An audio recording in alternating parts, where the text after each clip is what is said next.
What's going on, gamers? So we got some interesting stuff here. And one, it's something that I don't get when it comes to certain things. And what I want to talk about is the PS6 Lite not really happening. So here's my thing. I think that this claim right here we're about to get into can definitely be countered. It says Kepler L2 claims that Sony has no plans to release a cheaper PS6 model similar to the Xbox Series S. And the reasoning is actually interesting. And the reason why I say this is because I'm like, dude, you already have a PS5 to PS5 Pro. You're going to have a PlayStation handheld. Developers are used to optimizing for multiple platforms anyways. You have people that did PC ports too. But it says this is mainly because it would be a nightmare, if this is true, for PlayStation Studios to have to limit features in their games. If your games are going to be cross-gen, though, I want you guys to think about this, and you're still going to be supporting PS5 and PS5 Pro for a couple years, how would it hold it back? I don't understand that, because we're getting to this point now where you want a whole bunch of PC fixed settings on these consoles anyways, right? That's what I don't get. It doesn't make any sense to me. I don't think that it would be a nightmare for PlayStation Studios, because that's like saying that the PS5 Pro is a nightmare for PlayStation Studios or PS5. You know what I mean? It's like, no, you kind of have a foundation that you're in. If the PS6 Lite is destroying the base PlayStation 5 easily, because it's going to have a much better processor, much better GPU, much better RAM, at that point it doesn't matter, because most people that have PC rigs are not going to even have the specs of a PS6 Lite if it's going to be true. So that's my counterpoint argument to that, is that how would it be a nightmare for PlayStation Studios? Because they did PS4 Pro. You're doing PS5 Pro, and you were supporting PlayStation 4 for quite some time. So this time you're going to be doing PS6 and the PlayStation handheld, PS5 Pro anyways, right? So what does it really matter? Would the PS6 Lite be weaker than the PlayStation handheld? I don't think so. It's more about, like, you still need to sell your 100 million or at least get somewhere close in there. So why would this be a nightmare for PlayStation Studios? I'm just curious. They would even face optimization issues, which would further delay their games. I think PlayStation Studios is talented enough to not really have to worry about that. That's a little bit strange to me. I don't know. I mean, if that's why Sony's doing it, I'm not saying they're wrong for that, but I'm saying now more than ever, I think that would be something to think about, considering the fact that the market is in an insane crisis and you need people to be able to afford the PlayStation 6. Definitely if you're trying to focus on PlayStation only, so that they could get PlayStation games only through your ecosystem only, and you have a cheaper option for them to get into rather than pricing them out in a hardcore aspect and saying, oh, you could play it on a PS5 Pro or PS5. Why not on PlayStation 6 Lite, which is going to be more powerful than them? How would that be optimization hell for you? Yeah, I don't think it would be, no. Unless you're saying that there's some rookies who are having some problems. No, they've been with you for a long time. I don't necessarily think that is a problem. Naughty Dog has insane optimization, right? Guerrilla Games has insane optimization with Horizon. Look at Ghost of Yotei. Sucker Punch Games has insane optimizations. Sony Studios usually do a really good job when it comes to optimizations and having engines that blow away other games and run very well. You know, Naughty Dog was able to crack 60 frames per second on a lot of games. A lot of the times it's like, whoa, that's incredible. They're able to do that. So this is what kind of like bothers me about this statement right here. And there's been a lot of going back and forth, because first of all, where did the rumor come for the PS6 Lite? And then now it's not happening. It kind of happened pretty quick. So I want you guys to let me know what you think about that. Going down, Stray Dog says, everything that's been coming out of the PS6 lately is bad. They're going to force a lot of people to go for a PC or the Helix. No, dude, nobody cares about the Helix like that. It ain't going to even sell that much like you think. It's going to be in the same situation as the Steam Deck, and not even. Like that, it's not a threat. That's going to be more expensive than anything ever, and it's not going to be a console. It's going to be an OEM PC model, hybrid. They'll have Xbox aspects because Microsoft is involved with that, but it's still first and foremost going to be a PC. It's not going to be a threat to PlayStation. Why would somebody rush and go buy a Helix? It doesn't make any sense at all, because it's not going to be sold on the market to compete with like MPDs going over to Japan, which they never sold in there anyways. But I'm just saying, you're not going to get results from it from Famitsu. You're not going to get results from Matt Piscatella unless he wants to say something about it. It's not going to be a GameStop to be sold as a console where you can trade in stuff towards it. No, it's going to be a high-end PC.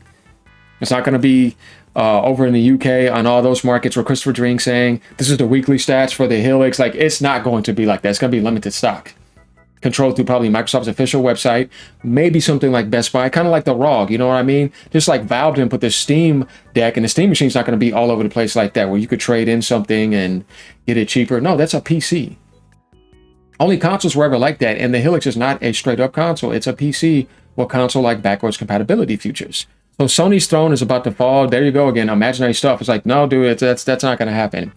And going down here, Kevin says, thank God I don't want them to follow in the footsteps of the Series S. Honestly, Nintendo's always released cheaper models, and they're not in that situation. This is a different situation. I've said this before when it comes to the market and thinking about price point affordability. Xbox is out the race. You don't have no competition, but you still need to carry over your base. PlayStation made over, what didn't they say it was like 2/3 of the revenue of Sony? Damn near, right?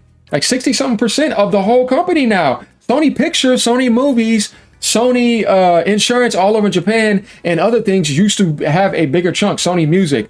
Now the gaming industry of PlayStation is massive to Sony. PS6 has to succeed. You're trying to push a PlayStation-only ecosystem. That's why abandoning PC makes sense. Only on PlayStation makes sense. PSSR2, getting your own upscaler makes sense.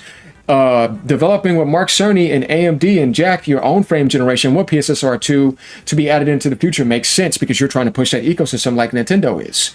So I think if you have a cheaper option, that's not necessarily a bad thing. I expect the Xbox OEM models probably to have a cheaper model. I don't think it's just going to be one. I think Microsoft should probably try a cheaper model as well.